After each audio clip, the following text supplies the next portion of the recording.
Detective Erin Cole ran her thumb over the faded ink on the label. Evidence bag number 2147. The key tag from a burglary turned homicide 2 weeks ago. But the one sitting on her desk was identical to the one already logged in storage. Same number, same label, same handwriting. She checked the barcode twice. The scanner chirped and brought up the log entry. Bag number 2147, filed by Detective Cole, 10:14 p.m., June 8th. That was impossible. She'd been home by then. Cole walked to the evidence room, badge clipped to her belt. The air smelled faintly of disinfectant and cold metal. Officer Darnell, the night custodian, looked up from his clipboard. "You back on the Thomas case?" he asked. "Not exactly," she said, holding up the bag. "Where's the original 2147? He scrolled through his tablet. "Second shelf, section B." Cole followed the aisle of labeled bins until she found it. Bag number 2147, sealed, intact, containing a gold house key and a folded parking receipt. She compared it to the one she'd brought in, identical down to the smudge near the date. But inside the second bag, the key's teeth were slightly different, a clean cut on the edge, like a duplicate. Someone had copied the evidence and refiled it. She looked at Darnell. "Who has access to evidence between shifts?" "Just you, Price, and Morales." Cole exhaled. Price was her partner. Morales handled narcotics, nowhere near this case. Back in her office, she checked the evidence camera feed from last night. The timestamp flickered. 10:14 p.m., the same time the duplicate was logged. The frame showed someone in a gray hoodie scanning the code and slipping the bag into storage. The footage blurred before the face could appear. Cole froze the screen and zoomed in. The reflection on the metal locker caught just enough light to show part of an ID badge. Price's badge. She leaned back, pulse steady but cold. If 2 bags carried the same number, someone was trying to erase something and replace it with a cleaner version. Detective Erin Cole arrived at the precinct early the next morning, long before the first round of coffee had started to brew. The corridors still echoed with that empty, metallic quiet that only existed before sunrise. She preferred it that way. Cleaner thinking, fewer eyes. She sat at her desk, turned on her monitor, and pulled up the digital evidence log. Both entries for bag 2147 were still there, identical down to the second. Whoever altered the system hadn't bothered to hide their trail. That, she thought, was either arrogance or confidence. She opened the file's access history.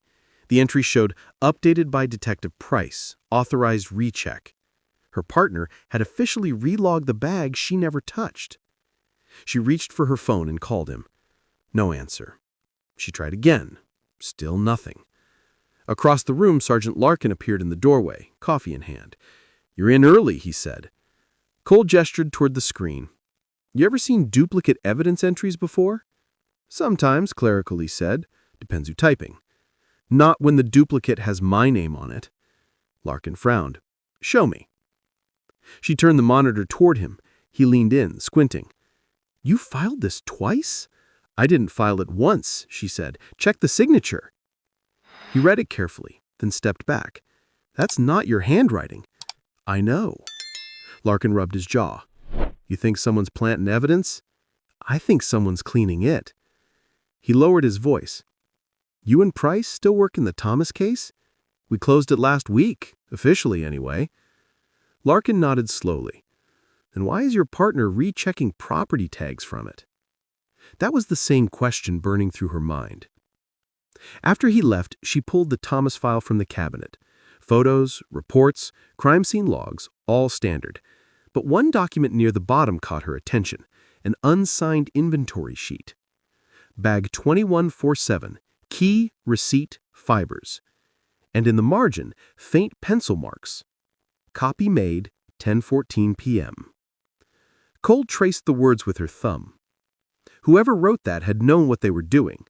quietly creating a second version of the truth. She closed the file and stared at the clock. 10:14 p.m. If she wanted answers, she'd have to find out where Price was at that exact minute and what he thought he was covering up. Detective Erin Cole watched the clock hit 8 a.m. as she stepped into the precinct's parking lot. The air smelled of rain and asphalt, the kind of morning that felt like something was about to shift.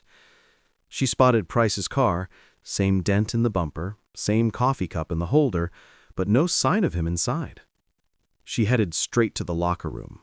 His jacket hung neatly on the hook, badge clipped to the pocket. That wasn't unusual, but the evidence key hanging beside it was. She reached for it, hesitated, then noted the tag. Hashtag 2147, temporary hold. Her stomach dropped. The key had been checked out again, this time under a manual entry, meaning whoever logged it bypassed the digital system. Only supervisors could do that. Cole walked to the supervisor's office. Sergeant Larkin looked up from his reports. "Everything all right?" "I need to know who cleared a manual checkout for Price last night." Larkin frowned. "He's been on leave since yesterday, didn't you know?" Cole blinked. "Leave? For what?" "Internal transfer review. Someone upstairs requested it." She tried to keep her voice even. "Requested by who?" Larkin turned his screen toward her. "Chief Reynolds." Cole felt the words tighten in her chest. Reynolds wasn't just their boss. He'd personally signed off on the Thomas case closure. She leaned on the desk. "You think this could be about the duplicate tag?" He hesitated.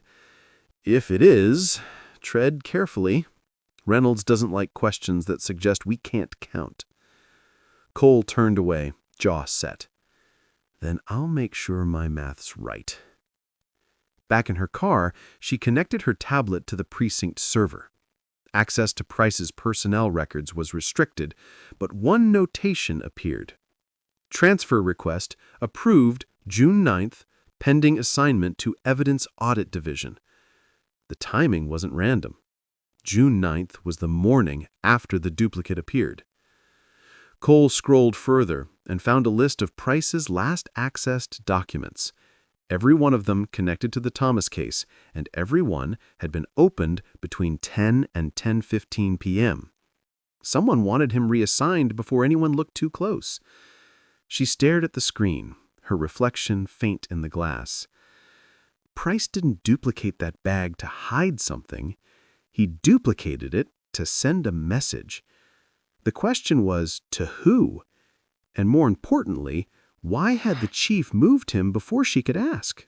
By noon, Detective Erin Cole was parked 2 blocks from Chief Reynolds' office, watching the rain streak down her windshield. Every instinct told her to walk away, but the second evidence bag kept flashing in her mind like a warning light. She knew how this kind of mistake was supposed to end. Someone quietly reassigned, a report rewritten, and the story sealed under administrative correction. But Price hadn't been subtle. He'd duplicated a tag in her name. That was deliberate. Cole walked into the precinct annex, flashing her badge at the desk clerk. "Detective Cole, internal review. I'm here to see the chief." The clerk frowned. "He's in a meeting." "I'll wait," she said. Minutes passed before the door opened and Chief Reynolds stepped out. His gray suit looked as precise as his tone. "Erin, I heard you're digging into the Thomas case again."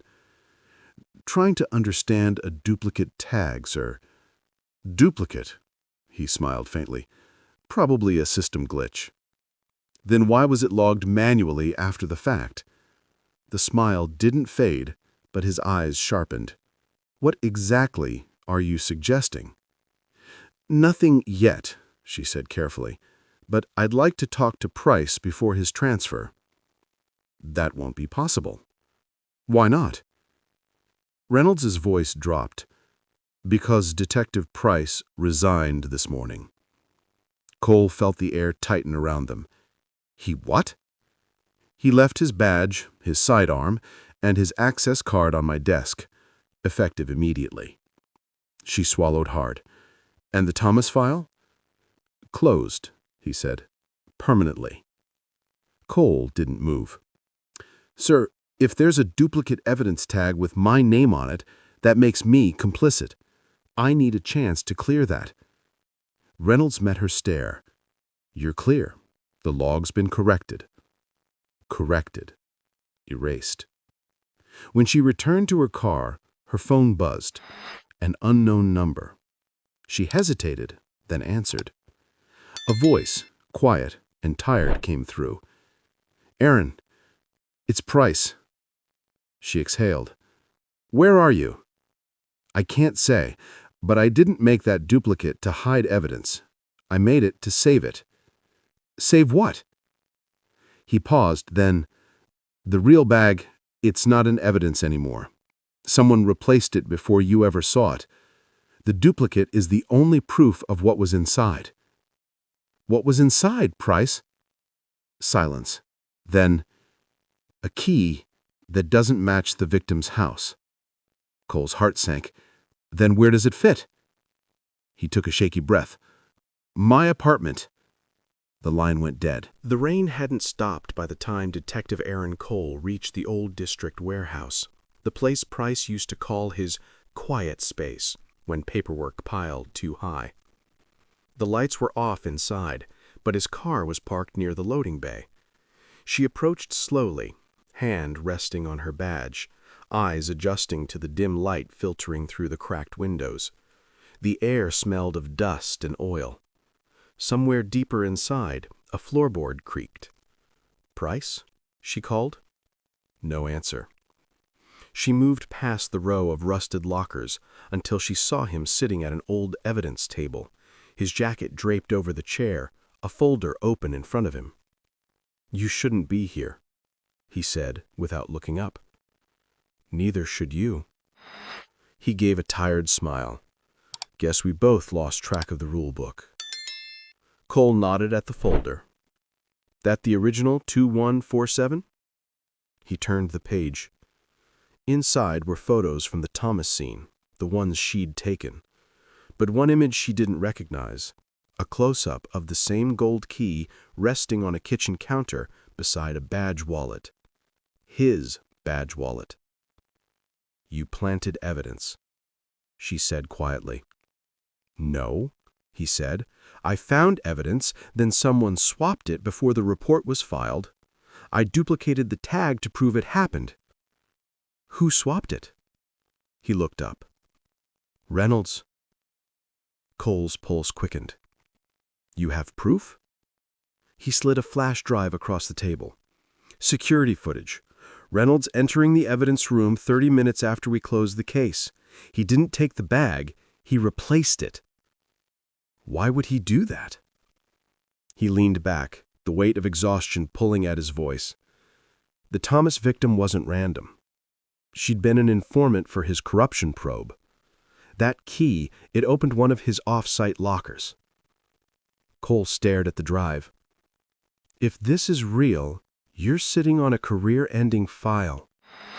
He shrugged. Not just mine.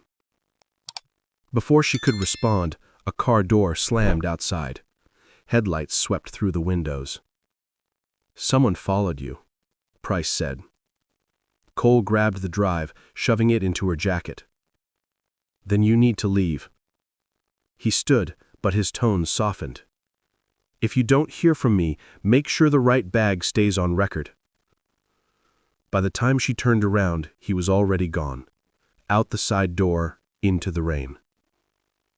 Cole exhaled and looked down at the drive in her hand.